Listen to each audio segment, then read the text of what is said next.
আসসালামু আলাইকুম, সবাই কেমন আছো? আশা করি যে যেখানে আছো ভালো আছো, সুস্থ আছো। আল্লাহর অশেষ রহমতে আলহামদুলিল্লাহ আমিও ভালো আছি। আজকে আবারও চলে আসলাম নতুন আরও একটি ব্লগ ভিডিও নিয়ে আপনাদের মাঝে শেয়ার করার জন্য। আজকের ব্লগ ভিডিওটা শুরু করেছি দুপুরবেলা থেকে। তো এখানে দুপুরবেলার এখানে পাপা আসছেন, আর রুহানির চোখে দেখতে পাচ্ছেন পানি। ওর পাপা আসার সময়, আসার পরে যে এই যে ওদের জন্য প্রত্যেকদিন আসার সময় কিছু না কিছু নিয়ে আসতে হয়। যাদের ঘরে বাচ্চা আছে তারা হয়তো বুঝতে পারবেন এই বিষয়টা। তো উনি আজকে এসে ব্যাগটা লুকিয়ে রাখছিলেন, যে লুকিয়ে রাখে বলছিলেন আমি তো আজকে কিছুই আনিনি। তো রুহানি একেবারেই কান্না করে শেষ, ওর পাপা ওর জন্য কিছু আনেননি বলে। তো পরে এগুলা বের করে দিয়েছেন, তো এখন কান্না বন্ধ করেছে। তো আজকে একটু ডিমার্টে গিয়েছিলেন উনি ডিউটি থেকে আসার সময়। আমাকে ফোন করে জিজ্ঞেস করেছিলেন কি কি আনতে হবে। আমার তেমন কিছু মনে ছিল না। তো এখানে বেসন আনিয়েছি, তারপরে হচ্ছে কাপড় ধোয়ার সার্ফ আর তেলের নাড়ু, তারপরে হচ্ছে এক প্যাকেট টোস্ট বিস্কিট আনিয়েছি বাচ্চাদের খাবার বাকিগুলো। আর এখানে হচ্ছে জুস, কারণ কদিন থেকে আমার শরীরে একটু প্রবলেম হচ্ছে, জানি না কেন। আর প্রেশার গিয়ে মাপিয়েছিলাম, তো প্রেশারও লো আছে, সেই কারণে জুসটা আনিয়েছেন। উনি বলছেন উনি খেয়ে আসছেন, আমরা খাবো ঘরে বাচ্চাদেরকে নিয়ে। তো এখানে রুহানি জুস, যে কোনো ধরনের জুস খেতে চায় না। এই যে গ্লাস ভরে রুহানি খাবে বলছে, ওকে দিতে হবে। তো কম দিলে হবে না, ওকে গ্লাস ভরে দিতে হবে। তো পুরো গ্লাস ভর্তি করে দিয়েছে, কিন্তু খায়নিও। একটু খেয়ে বলতেছে টেস্ট নেই। আজকে হচ্ছে আমাদের ঘরে একটা দাওয়াতের আয়োজন করতেছি, ছোট্টখাটো দাওয়াত, বেশি বড় করে করতেছি না, কারণ কয়েকদিন আগে একটু বড় করে করেছিলাম। আজকের দাওয়াতটাই হচ্ছে আমাদের প্রিয় একজন মানুষের জন্য। প্রিয় মানুষ বলতে আমার শ্বশুর আব্বার জন্য। তো উনি হচ্ছে দুনিয়াতে নেই। 2017 সালের জানুয়ারি মাসের 26 তারিখ ওনার ইন্তিকাল হয়েছিল। আর এই ভিডিওটা হচ্ছে 26 তারিখের ভিডিও। তো ওই দিন একটু আর কি মসজিদের ইমাম সাহেবকে নিয়ে একটু আর কি ছোট করে পড়াশোনা করিয়ে দাওয়াত খাইয়েছিলাম ওনাকে। তো এখানে মাংস রান্না করব। মাংস আজকে আলু পেঁয়াজ টমেটো সব কিছু দিয়ে রান্না করতেছি, নতুন আলু দিয়ে। তারপরে হচ্ছে পরিমাণ মতো লবণ দিয়ে দিচ্ছি। তো মাংস রান্না করতে যা যা লাগে সব কিছু উপকরণ দিয়ে মাংসটা রান্না করব। সবাই আমার শ্বশুর আব্বার জন্য দোয়া করবেন। আমার রেহান যখন পেটে ছিল তখন উনি মারা যান, আমরা হায়দ্রাবাদে ছিলাম। আর আমার রুহানি যখন পেটে ছিল তখন আমার বাবা মারা গিয়েছিলেন ওই জানুয়ারি মাসেই। আমার বাবা মারা গেছিলেন 9 তারিখে 2022-এর। আর আমার শ্বশুর আব্বা মারা গিয়েছিলেন 2017 জানুয়ারির 26 তারিখে। 2017 সালে রেহান জন্ম হয়েছে, আর 2022 সালের রুহানি। তো একই বছরে দুইজনকে হারিয়েছি, আবার দুইজনকে পেয়েছি। তো সব কিছু আল্লাহ যা ইচ্ছা তাই করতে পারেন। আমাদের হাতে তো কোনো কিছুই নেই, আমরা কিছুই করতে পারবো না, শুধু দোয়া ছাড়া। তো সবাই আমার শ্বশুর আব্বার জন্য দোয়া করবেন, ওনাকে যাতে আল্লাহ বেস্ট নসিব করেন। তো জানুয়ারি মাসে হচ্ছে আমাদের অনেকজনকে হারিয়েছি আমরা। বছরের ডিফারেন্ট আছে, কিন্তু একই মাসে অনেকজনকে হারিয়েছি। আমার নানি ইন্তিকাল করেছিলেন জানুয়ারি মাসের 2022 সালের। ওই একই মাসে আমার বাবা আর আমার নানি ইন্তিকাল করেছিলেন। আমার নানি হচ্ছে 1 তারিখে ইন্তিকাল করেছিলেন, আর আমার বাবা 9 তারিখে। তারপরে হচ্ছে আমার ছোটো ননদ ছিলেন, তো উনিও হচ্ছে জানুয়ারির 19 তারিখে ইন্তেকাল করেছিলেন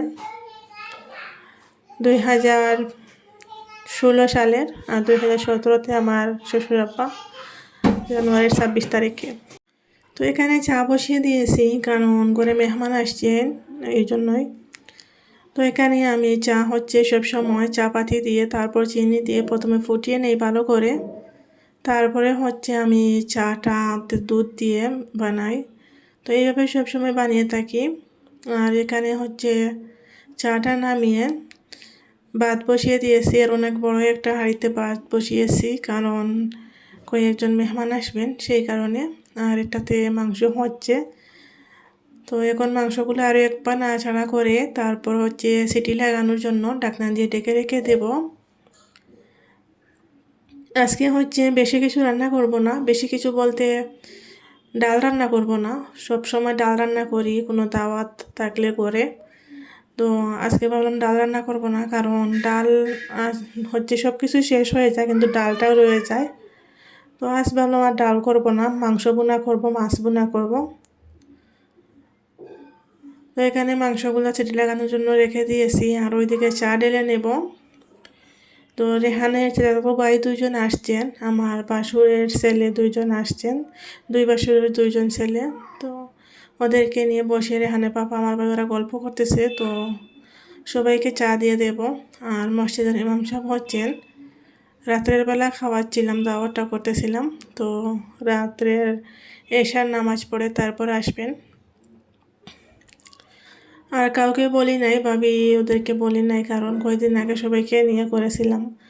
আর এখন কয়েকদিন থেকে হচ্ছে আমার শরীরটাও বেশ ভালো না, সেই কারণে বেশি বড় করে করি নাই। তো এখানে কেক নিয়ে আসছিলেন, তো কেক দিয়ে চা দিয়ে দেবো ওদেরকে, সাথে করে বিস্কিটও দেবো যারা যেটা খাবার খাবেন। একদিকে রান্না করতেছি আর একদিকে এই কাজগুলো করতেছি। আর আমার এই যে দুধ চাটা আমার অনেক প্রিয়, অনেক খেতে ইচ্ছা করে কিন্তু খেতে পারি না সুগারের কারণে, একটু সুগারের প্রবলেম হচ্ছে। তো এই যে সবাই বসে চা খাচ্ছে, রেহানও আছে সাথে। আর রুহানি হচ্ছে প্রথম করে কেউ আসলে সহজে আর কি ওদের সাথে মিলে না ওর, কত সময় বসার পরে গল্প টল্প করার পরে তারপর আস্তে ধীরে করে ও আর কি সবার সাথে মিশে, প্রথম প্রথম মিশতে চায় না। তো এদিকে আমার মাংস রান্নাটা হচ্ছে, আর এদিকে মাছটা আমি ভাজা করে নেব, মাছ রান্না করব। আর এই 5টা পিস মাছের ওইগুলাই রান্না করব শুধু, মাছ আর মাংস করছি আর কিছু করিনি। আমার আজকের ভিডিওটা আপনাদের কাছে কেমন লাগলো অবশ্যই কমেন্ট করে জানাবেন। আর যদি ভালো লেগে থাকে তাহলে একটা লাইক দিয়ে আমার চ্যানেলে নতুন হলে চ্যানেলটাকে সাবস্ক্রাইব করে নিও, পাশে থাকা নোটিফিকেশনটা অন করে দিও, যাতে আমি ভিডিও ছাড়ার সাথে সাথে আপনাদের কাছে পৌঁছে যায় আর আপনারা সময় সুযোগ করে দেখতে পারেন। যারা এই কাজগুলো করে নিয়েছেন তাদেরকে অনেক অনেক ধন্যবাদ। তো এখানে আমি মাছটা ভালো করে সুন্দর করে মশলা মাখিয়ে নিয়েছি, এখন ভাজা করে দিচ্ছি, ভাজা করতে দিয়ে দিচ্ছি। আর হচ্ছে মসজিদের যে ইমাম আসবেন উনি মাছ খেতে বেশি পছন্দ করেন না, শুধু মাংসটাই বেশি খান, সেই কারণে আর কি মাছের পিসগুলো কম দিয়ে বানাচ্ছি,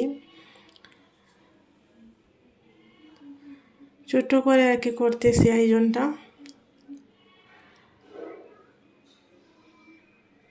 আর এখানে এই যে রুহানি দেখতে পারতেছেন, তো রান্নার ফাঁকে ফাঁকে ও এরকম করতেছিল, আমি ওকে আগে এসে দেখছিলাম যে কী করতেছে।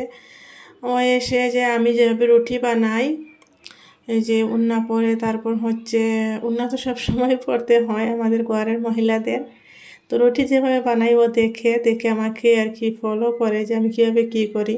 তো এখানে বসে বসে ও করছিল এটা, আমি হচ্ছে মাঝে মাঝে রুটি বানিয়ে বানিয়ে আমার বাইকে যে ডাক দিয়ে দিয়ে এদিকে আসো একটু হেল্প করো বা অন্য কোনো কিছু বলার জন্য। তো ও এ সময় কী করছিল, ওইখানে বসে রুটি বানাচ্ছিল আর আমার বাইকের নাম ধরে ডাকছিল ওর নাম ধরে সবসময় তো মামা ডাকে, তো আজকে আমার পুরাটাই আমার নকল করছিল আর কি ও। তো এখানে মাছটা আমার বোনা করা হয়ে গিয়েছে, ধনেপাতা দিয়ে দিয়েছি। আর এইদিকে মাংস দেখতে পারতেছেন সিটি লাগিয়ে নিয়েছি, এখন হচ্ছে মাংসটাতে একটু জাল দিয়ে তারপর বলক আসার পরে ধনিয়া পাতা দিয়ে দেব। আর আজকে হচ্ছে একটু আর কি তাড়াহুড়ার মাঝে ছিলাম, সেই কারণে যে মসজিদের ইমাম সাহেব ওরা যখন আসছিলেন তখন আর কোনো ভিডিও করতে পারিনি। তারপরে হচ্ছে রেহানার তো ভাইয়েরাও ছিল, তো সেই কারণে মেইন হচ্ছে ওদের জন্যই ভালো করে ভিডিও করিনি, আমার কেমন জানি লাগছিল ভিডিও করতে। চা খাওয়ার সময় হালকা একটু ক্লিপস নিয়েছিলাম, একটু আর কি লুকিয়ে টুকিয়ে, তো তারপর আর খাওয়ার সময় আর করিনি, ভাবলাম কী মনে করবেন ওরা, সেই কারণে আর কি। তো আজকের ভিডিওটা আমি এখানেই শেষ করে দেবো। সবাই ভালো থাকবেন। আল্লাহ হাফিজ সবাইকে।